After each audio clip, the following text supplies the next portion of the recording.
kuwa wa faida kwenye kazi ya Mungu au kwenye madhabahu ya Mungu ili uzifaidi neema za Mungu. Kuwa wa faida kwenye madhabahu ya Mungu. Kuwa mtu wa faida kwenye madhabahu ya Mungu. Lakini kwa ufupi wake kwamba kuzaa matunda. Kuzaa haleluya. Kuwa mtu wa faida kwenye madhabahu ya Mungu. Kitabu cha Marko 11:12 nisomee. Marko 11:12. Mwingine afungue Luka 3:8. Marko 11:12, Luka 3:8.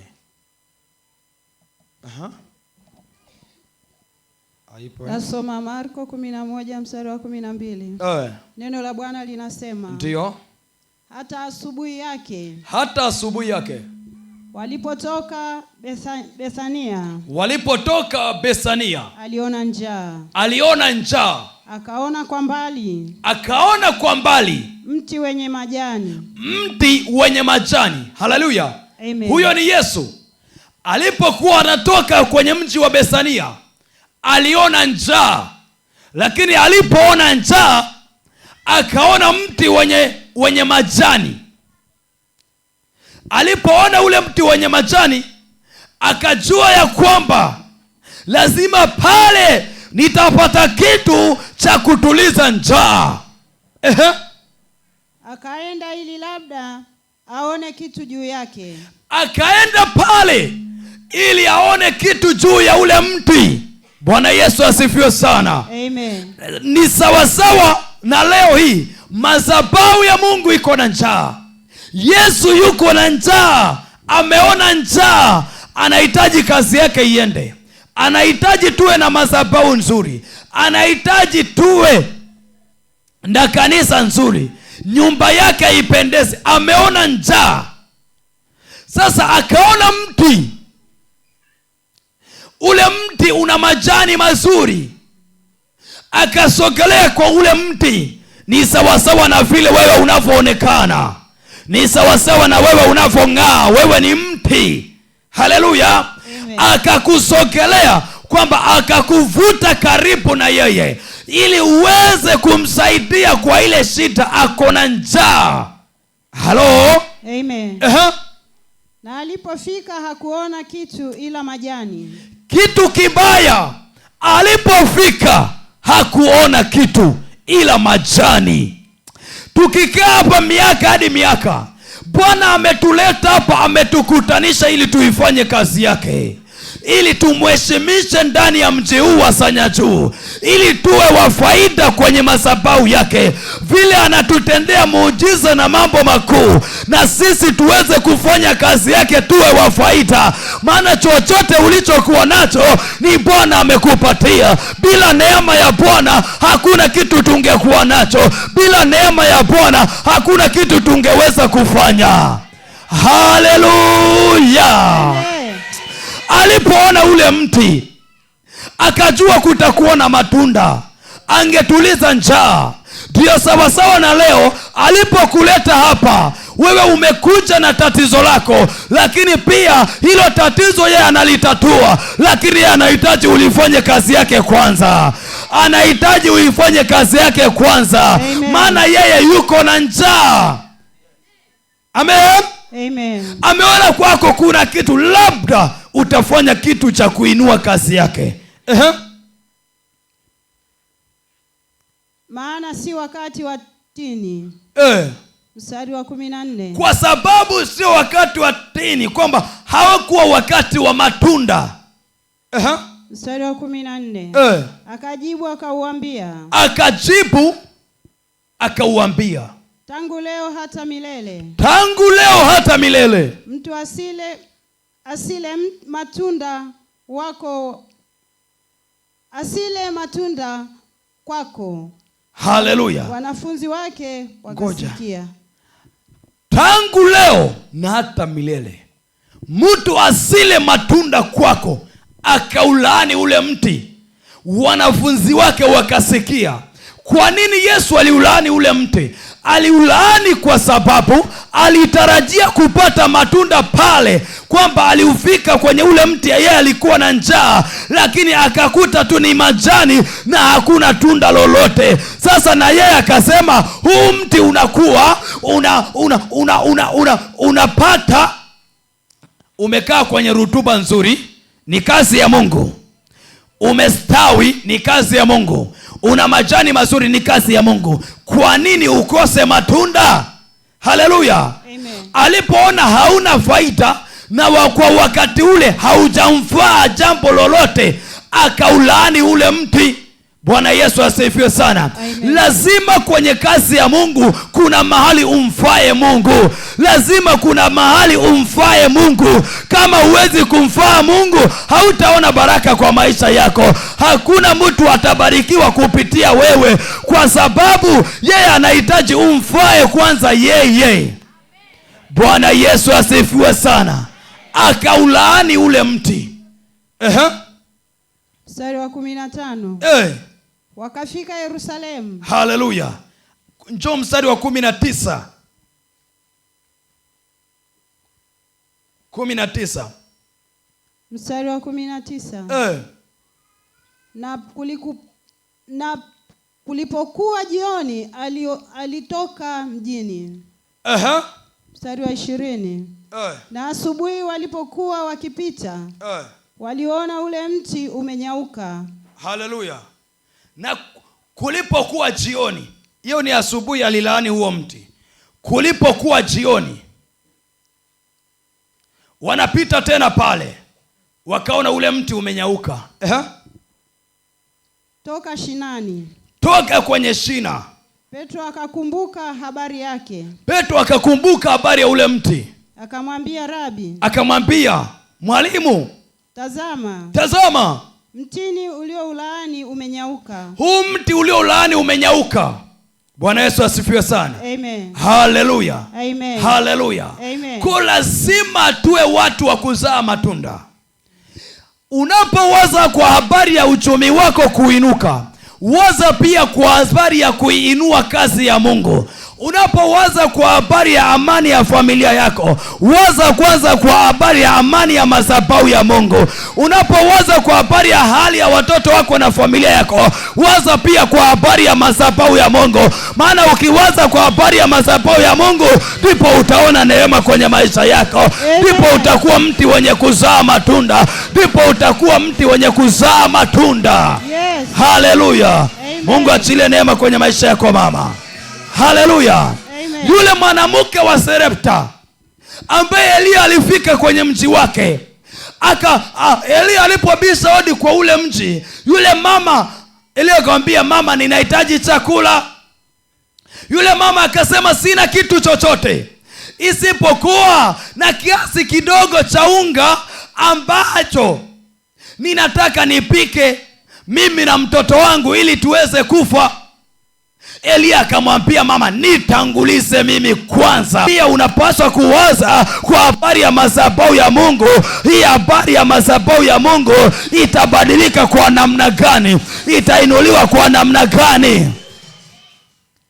Siku unajua hautatolea kazi zako hesabu.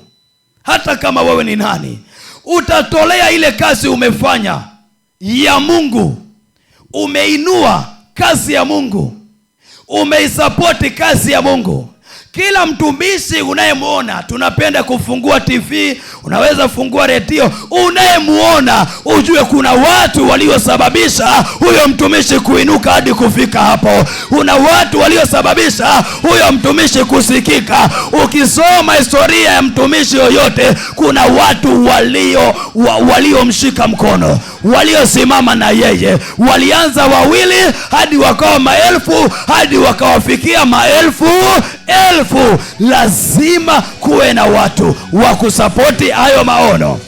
Amen. Bwana Yesu asifiwe sana. Amen. Mungu anapokuletea mbeba maono, lazima usimame kuibeba yale maono. Kuna kusudi wewe kukaa kwenye hichi kiti, kuna kusudi wewe kukaa mahali hapa. Bwana anataka kuna kitu ufanye kwa ajili yake, tofauti na shida uliokuwa nayo. Maana shida uliokuwa nayo sio tatizo kwake, sio changamoto kwake. Yeye ana uhakika hiyo shida itaisha, ana uhakika hiyo changamoto itaisha, lakini ndani ya moyo wako inapaswa moyo wako ufungue kwa ajili ya kazi yake. Amekuleta kwa ajili ya kuifanya kazi yake. Haleluya, haleluya. Hata kama kilichokuleta hapa ni shida, ila wewe ulikuwa umeiona hiyo shida, ila yeye amekuleta ili uifanye kazi yake. Amekuleta ili uifanye kazi yake. Haleluya. Unapofanya, waza kwa habari ya Bwana, waza kwa habari ya madhabahu ya Bwana.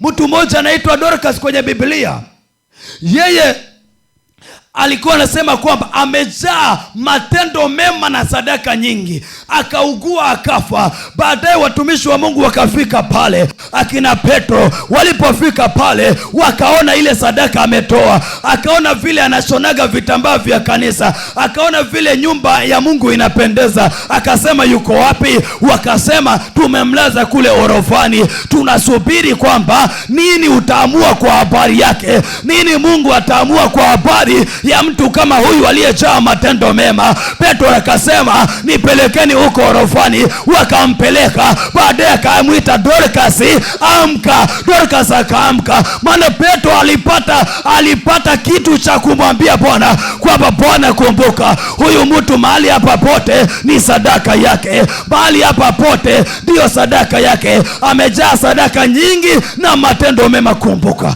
Akaamka katika umauti, akaamka katika umauti. Lazima ufanye kitu ambacho kitasababisha tupate sababu ya kumwita Bwana kwa ajili yako. Lazima tupate kitu cha kumwita Bwana kwa ajili yako. Lazima. Bwana Yesu asifiwe sana. Mti usiozaa matunda huwa unakatwa. Uko kazini, unajua Mungu amekuweka kwenye hiyo kazi, ushuhudie wangapi, uwaokoe wangapi, uwatetee wangapi, uombe kwa ajili ya wangapi, ubadilishe hali ya hapo wangapi. Mawakala wa kuzimu hawawezi kutawala ofisi unayofanyia kazi na wakati wewe mpako mafuta wa Bwana upo. Amka wewe usinziae, usimame kwenye nafasi yako, usimame kwenye nafasi yako, usimame kwenye nafasi yako. Haleluya. Amen. Wewe mahali ulipo, haitakiwi mtu wa giza alete changamoto hapo. Analetaje changamoto na wakati mlinzi wa eneo yuko macho? Unalalaje? Wewe ni mlinzi hapo ulipo, unalalaje? Bwana amekuweka hapo ulipo kwa ajili hao. Hata kama ni watenda mabaya, Mungu anawajua ni wa kwake. Hata kama ni waharibifu wa zulumaji, Mungu anawajua ni wa kwako. Sio sababu ya wachawi, washirikina, watumia mizizi kutawala hapo. Lazima neema ya Bwana itawale hapo, waanze kubadilika moja baada ya mwingine, maana mpako wa mafuta wa Bwana yuko hapo. Amen. Amen. Amen. Haleluya, haleluya. Amen. Nisome hiyo Luka ngapi? Luka 3:8. Neno la Bwana linasema, huyo ni Yohana Mbatizaji anasema, basi toeni matunda yapasayo toba, wala msianze kusema mioyoni mwenu, tunaye baba ndiye Ibrahimu. Kwa maana nawaambia ya kwamba katika mawe haya Mungu aweza kumwinulia Ibrahimu watoto. Haleluya. Amen. Toeni, zaeni matunda yapasayo toba. Msianze kusema mioyoni mwenu, sisi tunaye baba ndiye Ibrahimu. Mungu anaweza inulia Ibrahimu watoto kwenye haya mawe. Bwana Yesu asifiwe sana. Amen. Haleluya, haleluya. Amen. Tunakuja mstari wa 9. Anasema, na sasa hivi shoka limekwisha kuwekwa penye mashina ya miti, basi kila mti usiozaa matunda mazuri hukatwa na kutupwa motoni. Shoka limekwisha kuwekwa kwenye mashina ya mti. Kila mti usiozaa matunda utakatwa na kutupwa motoni. Lazima mahali ulipo wewe uzae matunda mazuri. Huo mti sio mti unaoweza sio mti wa maparachichi, sio mti wa machungwa, sio mti wa maembe. Mti ni wewe hapo ulipo. Popote unapokuwepo lazima uzae matunda mazuri. Usipozaa matunda mazuri, shoka limekwisha kuwekwa. Kila mti usiozaa utakatwa na kutupwa motoni. Amen. Haleluya. Mahali ulipo lazima ushuhudie. Umeleta wangapi kwenye huduma? Umefanya nini kwa ajili ya Bwana? Umewashuhudia wangapi? Hata kama ni kwenye basi umekaa na mtu siti moja, lazima ueleze habari ya Bwana. Lazima neema ionekane. Ofisi unayofanyia kazi, umewaambia wangapi? Umewaongoza wangapi kwa Yesu? Umewaongoza wangapi? Usiwe kama ule mti ambao una majani na hauna matunda. Yesu akaulaani, akasema hakuna kitu tutapataga kwako, na ukalaaniwe mtu yoyote asiyewahi kula matunda yako, kwa sababu nimekuja nina njaa, haujaweza nisaidia kitu. Bwana Yesu asifiwe sana. Amen. Neema ambayo Mungu amekupa ukaitumie vizuri. Kila mtu ana jukumu la kufanya kazi ya Mungu. Vile utafanya kwa Mungu, Mungu atafanya na kwako pia. Mungu atafanya na kwako pia. Kila mtu usiozaa matunda mazuri, shoka limekwisha kuwekwa. Haleluya, haleluya. Haleluya, haleluya. Mungu achilie neema ukawe mti wenye kuzaa matunda mazuri. Uwe mti wenye kuzaa matunda mazuri. Uwe mti wenye kuzaa matunda mazuri, ili ile shoka lililowekwa lisiweze kukupata. Mahali umekaa, shuhudia watu, eleza habari ya madhabahu. Waongoze watu kwenye madhabahu ya Mungu.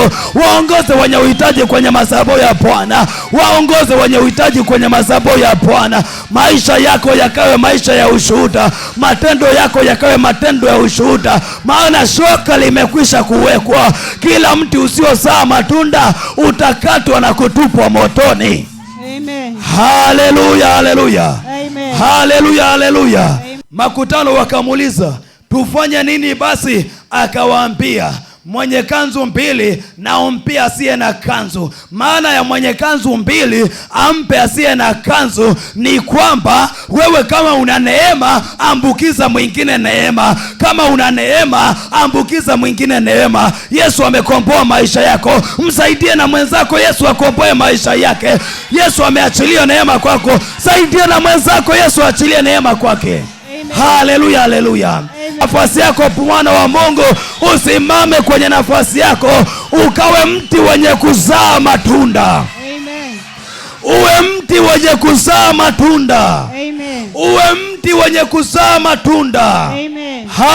Haleluya. Amen. Haleluya. Amen. Uwe mti wenye kuzaa matunda. Popote unapoenda uwe mti wenye kuzaa matunda. Uwe mti wenye kuzaa matunda. Amen. Kwani ukushuhudia watu wawili watatu, kwani una hasara gani wakifika kwenye madhabahu? Kwani ukishuhudia watu wangapi, una hasara nini ya kufika kwenye madhabahu? Uwe mti wenye kuzaa matunda. Mungu achilie neema. Uwe mti wenye kuzaa matunda. Popote unapoenda shuhuda zikaonekane. Popote unapoenda shuhuda zikaonekane. Na kumbuka miaka hiyo hata mimi sikuwa pasta. Siku moja nimechomekea, nimevaa suruali yangu ya blue na shati nyeupe, napita sokoni, alafu kuna dada moja kaniambia, mchungaji, wewe ukiacha kuniungisha nani ataniungisha? Nikasema bora ninunue hata kama havinunuliki, kwa sababu ameniita mchungaji. Popote unapoenda neema ionekane ya Mungu juu ya maisha yako. Popote unaenda wajue wewe ni mtumishi wa Bwana. Wajue wewe ni mpakwa mafuta wa Bwana. Wajue wewe ni mtu wa Bwana. Wajue umepepa neema ya Mungu. Watu wakufahamu. Bwana akikutambulisha hakuna atakayeweza kukukataa. Bwana akutambulishe popote unaenda. Bwana akutambulishe chochote unafanya. Bwana akutambulishe. Bwana akutambulishe popote unaenda, chochote unafanya. Bwana akutambulishe hata kama ni mahali ambapo hapafai. Bwana akutambulishe. Bwana watambulishe watoto wako. Bwana itambulishe familia yako. Bwana atambulishe nyumba yako. Bwana akutambulishe. Bwana akutambulishe. Neema ya Bwana ikutambulishe. Neema ya Bwana ikutambulishe. Na kuambia Bwana akutambulishe popote unapoenda, chochote unafanya. Bwana akutambulishe. Neema ya Bwana itambulike na wewe. Neema ya Bwana itambulike na wewe. Hata kama kuna mtu anataka kukudhulumu, aone kwamba huyu ni mpakwa mafuta ya Bwana. Hata kama kuna mtu anataka kukutendea ila, aone huyu ni mpakwa mafuta wa Bwana. Haleluya. Sema Bwana nitambulishe. Bwana nitambulishe. Bwana nitambulishe. Bwana nitambulishe. Haleluya, haleluya. Amen. Watu wanaanza kukuheshimu. Watu wanaanza kukuheshimu. Hata kama kazi uwezei vizuri, watu wanaanza kukuheshimu. Haleluya. Amen. Haleluya. Amen. Bwana Yesu asifiwe sana. Amen.